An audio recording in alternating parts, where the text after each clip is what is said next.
Nós vamos, meus irmãos, meditar 2 Reis 1, de 9 a 16. Ele parece um texto um pouco estranho, porque a gente vai pegar ele no meio, mas ele é interessante. O contexto do que acontece aí. Diz assim a palavra de Deus. O título que está aqui no meu texto, né? Essa perícope, é o fogo do céu consome 100 homens. Então ele enviou um capitão de 50 e subindo a ele, porque eis que estava assentado no cume do monte, disse-lhe: homem de Deus, o rei diz, desce. Deixa eu posicionar os irmãos, porque todo o tempo vai ser esse tipo de leitura, repetitivo. O rei, né, Acasias, filho de Acabe. Acasias mandou um grupo, né, vários grupos de soldados a serviço dele para buscar o profeta Elias. Então é isso que está falando aqui. Então ele enviou um capitão de 50 e subindo a ele, a Elias, porque eis que estava sentado no cume do monte, disse-lhe, capitão, né, homem de Deus, o rei diz, desce. Mas Elias respondeu e disse ao capitão de 50, se eu, pois, sou homem de Deus, desça fogo do céu e te consuma a ti e aos teus 50. Então o fogo desceu do céu e o consumiu a ele e aos seus 50. E tornou o rei a enviar-lhes outro capitão, de 50 com os seus 50. Este lhe falou e disse, homem de Deus, assim diz o rei, desce depressa. E respondeu Elias e disse-lhe, se eu sou homem de Deus, desça fogo do céu e te consuma a ti e aos teus 50. Então fogo de Deus desceu do céu e o consumiu a ele e aos seus 50. E tornou o rei a enviar outro capitão dos terceiros 50 com os seus 50. Então subiu o capitão de 50 e veio e pôs-se de joelhos diante de Elias e suplicou-lhe e disse-lhe, homem de Deus, seja, peço-te, preciosa aos teus olhos a minha vida e a vida destes 50 teus servos. Eis que fogo desceu do céu e consumiu aqueles 2 primeiros capitães de 50 com os seus 50. Porém, agora, seja preciosa aos teus olhos a minha vida. Então o anjo do Senhor disse a Elias, desce com este, não temas. E levantou-se e desceu com ele ao rei. E o verso 16, e disse-lhe, assim diz o Senhor, porque enviastes mensageiros a consultar a Baal-zebube, Deus de Ecrom? Porventura é porque não há Deus em Israel para consultar a sua palavra? Portanto, desta cama a que subiste, não descerás, mas certamente morrerás. Uma mensagem assim, pequena, né, tão curta e bem trágica. Na verdade, o rei que manda está doente. E nesse empreendimento, eu não sei quantas vezes ele enviaria, se esse terceiro grupo não chegasse diante dele e suplicasse misericórdia. Talvez mostre um pouco da impiedade que Acasias recebeu como herança de seu pai Acabe, um rei mau. Acasias, ele foi, meus irmãos, sucessor de Acabe ali em Israel, no reino do norte. Quando ele subiu, estando lá no seu palácio, ele sobe na parte que eles chamam de terraço, na parte alta, ele cai lá de cima e ele se fere gravemente. Esse jovem rei, parece que ele não tinha filhos ainda, porque depois, quando ele morre, quem vai reinar é o seu irmão, não o filho, que seria normal um filho assumir, é o mais provável. A gente precisa lembrar que, como eu disse, Acabe, ele foi um mau rei ali em Israel. Acabe, ele foi um rei mau, ele foi um rei impiedoso, ele foi um rei idólatra ali em Israel, ele foi muito cruel com os profetas de Deus. Eu conheço muitas histórias atualmente de pastores, eu estou falando no Brasil, e muitos deles bem próximos de nós, que sofrem no ministério, e sofrem de verdade. Eles não sofrem porque eles são maus ministros, maus pastores. Eles sofrem. E eu sei que são pastores que são dedicados.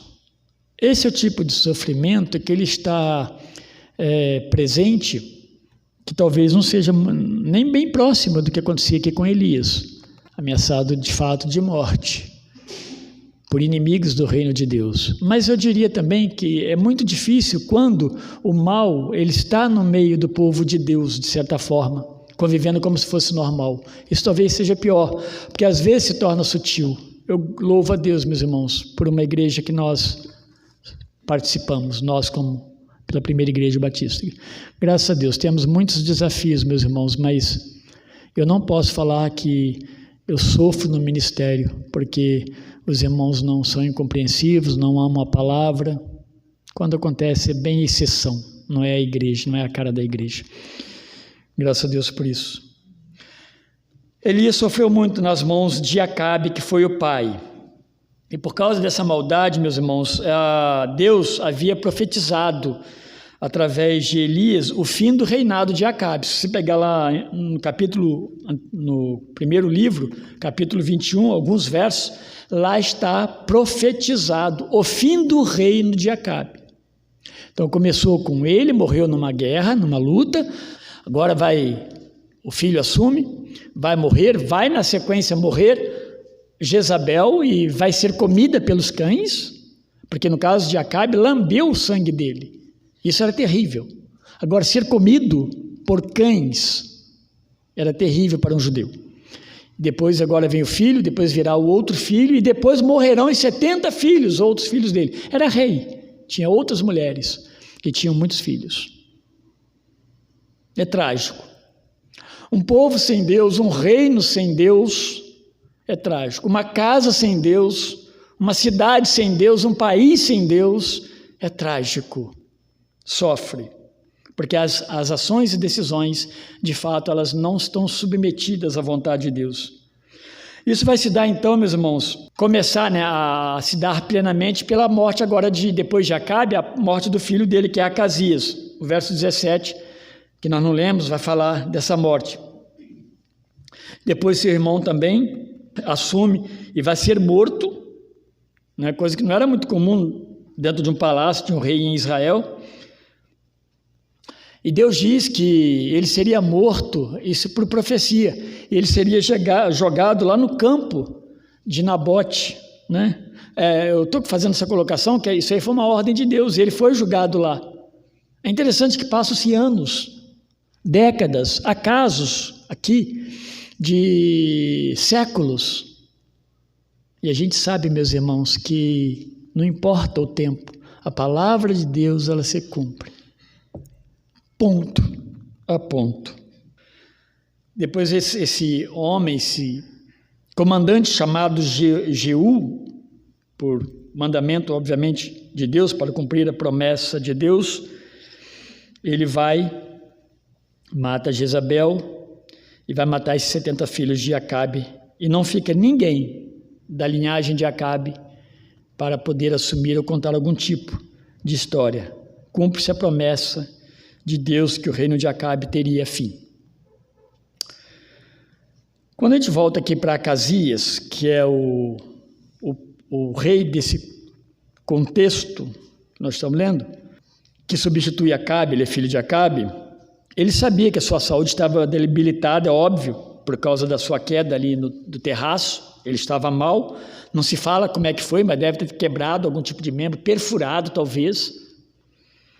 E ele envia, por causa desse acidente, na cama, ele envia mensageiros para consultar o deus, né, pagão Baal-zebub. Verso 2 a gente encontra essa expressão.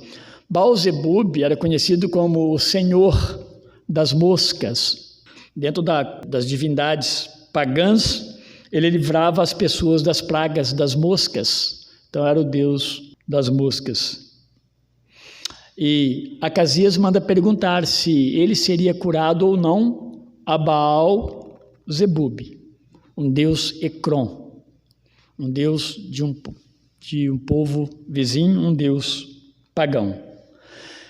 Enquanto os mensageiros vão procurar esse povo, esse deus pagão, Deus envia um anjo, para ordenar a Elias, o profeta de Deus, para interceptar os mensageiros nessa viagem, e eles voltassem para casa e questionassem ao rei se não havia verdadeiro Deus em Israel. Então, antes que eles chegassem ao deus Ecrom, os mensageiros, Elias recebe de Deus, um anjo de Deus visita Elias, fala, se manifesta. Deus se manifestava de várias maneiras, a gente fala teofania, de forma visível, forma humana. Por que ele estava indo ao deus Ecrom? Não há Deus verdadeiro em Israel, e é duro, meus irmãos. Deus sabia a resposta, Elias sabia. É duro, nós ouvirmos coisas assim, que não há um Deus que seja verdadeiro, ou o Deus meu, o verdadeiro Deus que eu sirvo, na verdade é um Deus pagão. Obrigado, minha irmã, está bem no finzinho. E Elias ainda recebe mais mensagem e transmite para esses mensageiros voltarem e avisarem o rei que estava na cama. Diga mais ainda, você não sairá dessa cama, mas antes aí mesmo morrerás. Então ele já recebeu a notícia antes. Os mensageiros então levam essa mensagem de volta ao rei e ele identifica, ele pergunta um pouco como é que era esse profeta que falou isso. E eles falam assim, sabe? É Elias. Então, ou seja, para Acasias, o rei, Elias continuava se intrometendo na vida dele, no reinado dele, Elias, o homem de Deus. Os versos 5 a 8 você percebe isso. Diz alguns que havia uma tradição no paganismo que se aquele homem, aquela pessoa que profetizasse coisas desagradáveis, se essa pessoa que profetizou ela morresse, ela fosse morta, ela levava consigo as promessas da profecia desagradável para o seu túmulo. Aquilo que ela profetizou de mal, que vai se cumprir na vida de alguém ou no povo, se essa pessoa morresse, morria com ela a profecia, se ela não se cumprisse antes dele morrer. Quando ele morresse, a profecia ia junto. Acreditava-se muito nisso. É possível, isso aqui não dá para ser afirmação, é possível que na mente de Acasias tivesse isso, já que ele é um pagão na sua forma de proceder, mesmo sendo judeu do povo de Deus. Ele age como um homem pagão e, portanto, isso pudesse estar na mente dele quando ele convida para trazer Elias, traga Elias até mim, aí ele vai mandar esses homens, Pode ser que ele estivesse pensando isso, pode ser que ele quisesse matar Elias por matar. Pode ser que ele quisesse conversar com Elias e ameaçá-lo apenas. Pode ser que ele pensasse, se nós matarmos Elias, nós encerramos a maldição que foi dita por ele tempos atrás sobre a nossa família. Matando Elias, livraria a sentença. Então, meus irmãos, a partir daí que nós percebemos esse episódio que lemos aí, quando ele envia 3 guarnições de 50 soldados e um capitão, para que escoltasse Elias até a presença de Acasias, o rei que estava acamado. E aí é interessante se perceber, um comando muito forte para pegar um homem como Elias, que não tinha poder nenhum bélico, a não ser o poder de Deus na vida dele. Então ele manda. Os primeiros capitães que chegam, conforme nós lemos aí, eles chegam, os 2 primeiros, que mensagem que eles levam? Mensagem bem normal. Homem de Deus, desce. E Elias, então, responde aos 2, de acordo com o que eles chegaram, Se eu sou o homem de Deus, que caia fogo do céu e consuma você e seus 50 soldados. Eu não queria estar nesse pelotão. Nem como capitão, nem como capitão. Esses versos 10 e 12, ele fala isso, e eles foram consumidos, todos os 2 grupos foram consumidos pelo fogo do céu. E aí vai um terceiro, e aí que nós estávamos falando, né? Como que ele pode ainda enviar um terceiro, né? Agrupamento, ele recebe a notícia, ele envia um terceiro agrupamento. Ai dos soldados se não obedecessem ao rei. Havia até uma questão teológica nesse comando do rei para os seus comandados, né? Como que da parte de Deus, ou no caso deles lá, né, que seja o Deus pagão, mas Deus está também na vida do rei. E eles vão. E o terceiro, ele viu o que aconteceu com os outros, então ele chega diante de Elias e diz: homem de Deus, seja a vida destes teus servos preciosa aos teus olhos. Já chega diferente. Deus apenas diz, por meio do anjo ali, que Elias vai com este homem, com esse capitão, né? Agora, meus irmãos, o que nós precisamos ver, né? Que tudo até parece estranho, e a gente percebe aqui aparentemente uma ira de Deus sem misericórdia, um Deus que não age com misericórdia. As pessoas que falam mal de Deus usam muito textos como esse, né? Para falar que Deus é um Deus que não tem piedade, né? E a gente percebe que o que acontece aqui é bem incomum. Agora a gente precisa pensar que Israel estava primeiramente sob o quê? Forte idolatria, desde a divisão com Jeroboão. Jeroboão estabelece no norte um reino idólatra. Ele faz algo, meus irmãos, que era impossível né, aos olhos de Deus que fosse feito. Claro que para os homens sim. Que é outro lugar de adoração. Quando as tribos começaram a conquistar Canaã, vocês conhecem a história.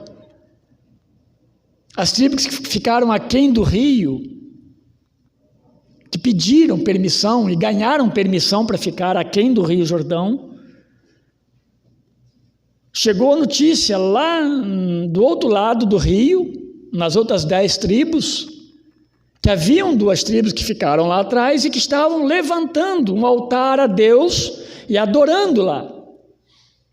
E imediatamente foi enviada uma enorme comissão para avaliação e punição, se isso estivesse acontecendo de fato, porque não poderia adorar a Deus por ordem de Deus, fora do lugar determinado por Deus para a adoração. Olha que maravilha, meus irmãos, que você é o templo do Espírito Santo e eu sou o templo do Espírito Santo. Deus aceita a nossa adoração. Nós estamos no banheiro, nós podemos adorar a Deus, né? Nós estamos no Japão, podemos adorar a Deus ou qualquer outro lugar. Bom, e depois de constatado, vão lá e veem, não era isso. Foi algo que chegou mal informado, né? Ou aumentou durante a caminhada e chegou lá em cima com uma informação equivocada e não era verdade. Porque, meus irmãos, o lugar de adoração era onde Deus determinou. Havia um sentido de unidade em torno de um único Deus, quando ele estipula um lugar, e unidade da nação. Isso é importante. Unidade em torno de Deus único e unidade da nação.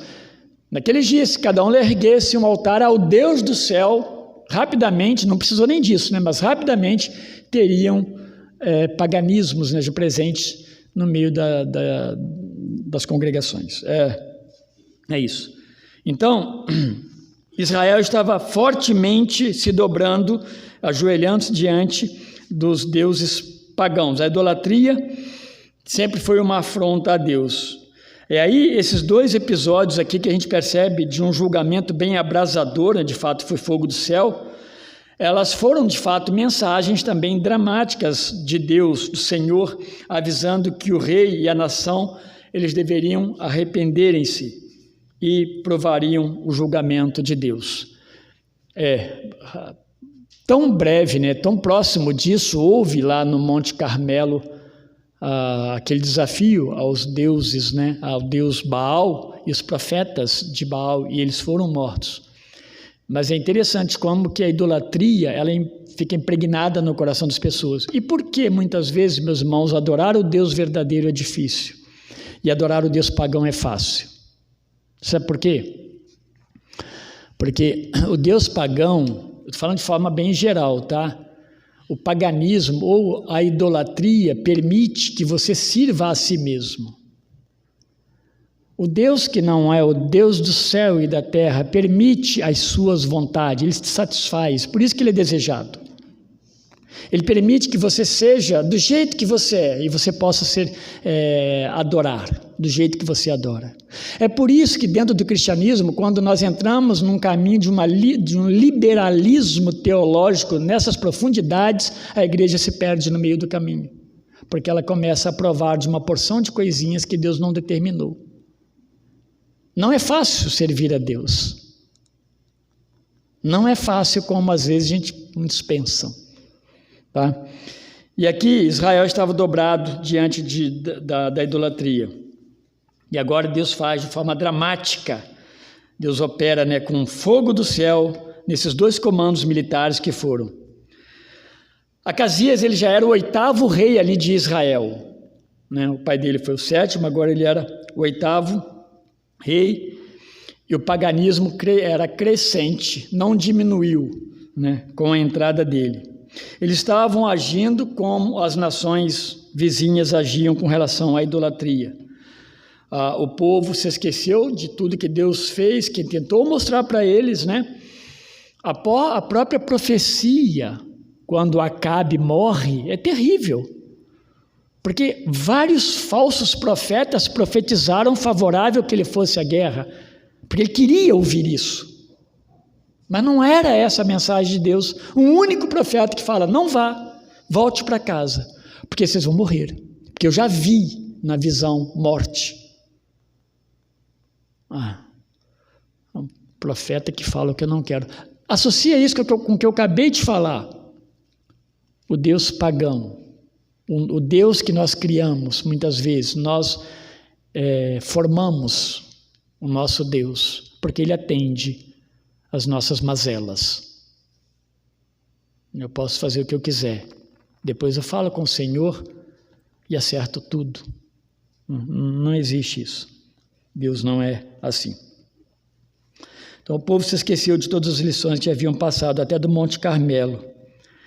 E eles não se lembravam que Deus é um fogo que se consome. Interessante que Hebreus ele fala desse fogo consumidor. Hebreus capítulo 12, ele fala que Deus é um fogo que consome. Né? Então, quando falar de descer fogo do céu, toma cuidado que pode ser um fogo consumidor. O que acontece aqui, meus irmãos, de uma forma bem abreviada, demonstra para nós que aqueles dois primeiros capitães que foram com seus agrupamentos, eles não reconheciam Deus. Tá? Isso a gente define assim por causa do último. Os dois, eles não reconhecem Deus. Eles olhavam apenas Elias como homem de Deus. Homem de Deus. E passou da mensagem, e não tem mais nada a ver com esse Deus de Elias, né? Esse Deus que Elias prega, eu trouxe só a mensagem. E a resposta foi trágica, para que o rei, quem sabe, até pudesse ver também. O terceiro, ele vai se mostrar o quê? A diferença dos capitães, do agrupamento e o seu capitão, obviamente. Ele vai se mostrar humilde, ele implora a misericórdia. Reconhece de fato que Elias era um homem de Deus, mas isso é mostrado nas mesmas palavras, porém com um acréscimo, que tu podes, né, clamar a Deus por misericórdia sobre nós. Esse Deus que consumiu os outros pode nos consumir, nós reconhecemos isso. Então, tem misericórdia de nós. Eu sei que nós podemos ser consumidos agora, depois dessa palavra. E essa é a palavra do rei. Mas tenha misericórdia, porque o teu Deus pode ser favorável a nós. Essas palavras eu estou colocando aqui, mas não está no texto. É para a gente pensar essa ideia de que ele age com temor. E ele olha que Elias era esse profeta, mas o profeta de um Deus verdadeiro, não de um Deus falso, um Deus pagão. Então, meus irmãos, a resposta que dá é misericórdia da parte de Deus. É por isso que nós precisamos olhar para Deus como Deus misericordioso, o Deus que é justo nas suas ações e tremendamente misericordioso àqueles que clamam por misericórdia. Ele não queria, ter o mesmo destino dos outros. Então, recebe misericórdia, desce com este, não temas, só apenas fala isso. Ou seja, quando o capitão ouve isso, meu Deus, eu espero que ele tenha saído dali adorando a Deus de fato. Que ele tenha voltado para Israel, não se fala mais nada, E lá em Israel, lá em Samaria, ele possa ter dito, olha, conheci de fato o Deus verdadeiro, não é esse que o rei prega, Porque quem passa por isso mesmo, por uma experiência dessa, não dá para sair, simplesmente banando as mãos. E a mensagem não muda. Elias chega lá diante do rei, então, lá na cama, adverte o rei por causa da sua idolatria e o sentencia à morte. Isso não por Elias, Deus já tinha falado. Não mudou nada. Olha, eu estou aqui, estou na sua frente, da cama você não vai sair. Não há Deus em Israel? Aonde você está indo? O que você está fazendo com a sua vida? A sua vida deveria pertencer a Deus. Em tese, ela pertence a Deus. Porque você morre ou vive, ou você vive ou morre quando Deus determina. O seu trabalho é fonte de Deus na sua vida. Os recursos que você tem é fonte de Deus na sua vida. Que Deus você está servindo? Elias não falou tudo isso para o rei. As palavras foram menos. Você morrerá. Porque há um Deus verdadeiro, o único Deus em Israel, e você não o adora. As ações de Deus, ela não deve diante de nós, como cristãos, parecer estranhas. Quando nós lemos aqui nas Escrituras, muitas outras coisas aconteceram. Cristo morrer na cruz deveria ser estranho. Ação de Deus. E quando Cristo morre na cruz, este é o meu filho amado, Deus diz isso, em quem tenho prazer, em quem tenho alegria, em quem me comprazo. Mas ele foi para a cruz. Para o quê?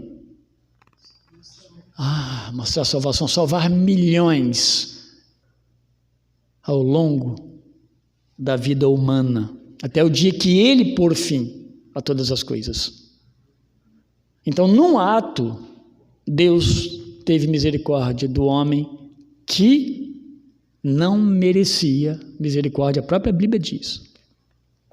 Deus teve. Então, não nos deve parecer estranhas, porque Deus é soberano, e se há algo estranho nisso tudo, é justamente nosso pecado diante do Deus Criador, supridor, redentor, provedor e aquele que há de nos glorificar na eternidade. Vale um destaque de que sempre onde há um mínimo de arrependimento, Deus se apresenta misericordioso. E a gente vê aqui, aquele que chegou lá, olha, talvez se o primeiro fizesse isso, talvez sem arrogância, não sabemos como é que foi, mas pode ser que eu sou capitão de 50, estou a serviço do rei, e quem é você? Mas se ele chegasse, olha, eu sei que tu és um profeta de Deus, e o que você fala se cumpre, porque você fala a palavra de Deus, tem misericórdia de mim. Se o primeiro falasse isso, quem sabe, voltaria. E poderia o terceiro não fazer isso ainda. Medo e uma porção de coisas, mas ele viu em Elias o homem que agia em nome do Deus soberano. Deus fala claramente, falou nesse texto através do anjo para Elias sobre o fogo, ainda que são fatos específicos para um momento e tempo específico. Não adianta sair querendo orar pedindo fogo do céu igual os discípulos de Jesus, em algum momento, oraram e falaram assim: se você quiser, nós oramos a Deus do céu, tá? A gente pede para cair fogo do céu em cima de Samaria, a gente queima essa cidade idólatra de pecadores. Mal sabia eles, né, que Jesus estava olhando para ele, ele não sabia o que faziam, eram pecadores, tal qual aquelas pessoas de Samaria. Não é assim. Esse foi um tempo de Deus, para um momento que Deus determinou, que não necessariamente vai se repetir a algum outro momento na história, mas pode trazer muitos ensinos para as nossas próprias vidas. Então foi um fato específico para um tempo específico. Não foi uma ira pessoal, nem foi uma vontade, no caso de Elias, mas de Deus, que deseja ao final de tudo que o homem o adore. A idolatria, meus irmãos, é o pecado que mexe, não posso usar essa expressão com relação a Deus, mas eu vou usar uma expressão humana, né? Com a estrutura, mexeria com a estrutura de Deus, se pudesse mexer. Quando Deus usa Oséias, a história de Oséias é bem dentro disso. Ele ilustra a idolatria. Israel foi após outro marido. Houve adultério. É assim que Deus descreve. É uma afronta enorme a Deus. O povo que ele chamou, cuidou, amou e é rebelde. Por isso a gente precisa tomar muito cuidado, precisamos aprender com as Escrituras, o que significa ser crente, ser cristão. Deus é único. Nossas orações, para serem justas, elas precisam acomodar-se à soberana vontade de Deus. E aí, na sua resposta, o cuidado de Deus por sua própria justiça pode até se manifestar de forma catastrófica, porque é a soberania de Deus, né? Em qualquer circunstância, lá ou aqui, ou na vida minha, na vida de cada um de nós, Deus age conforme Ele deseja agir. O mais importante é que nós compreendamos que Deus está agindo, seja para o bem, né? De uma forma benéfica, seja de uma forma disciplinar. A gente precisa entender a mensagem de Deus. Quando eu digo isso, meus irmãos, a mensagem de Deus nunca é uma mensagem subliminar. Ela nunca é uma mensagem que ela tem uma nuvem na frente que você não consegue chegar. É sempre clara e nós sabemos, o nosso coração Deus já vai pum no nosso coração. Normalmente, quando nós pecamos, existe um versículo que vem falar no nosso coração.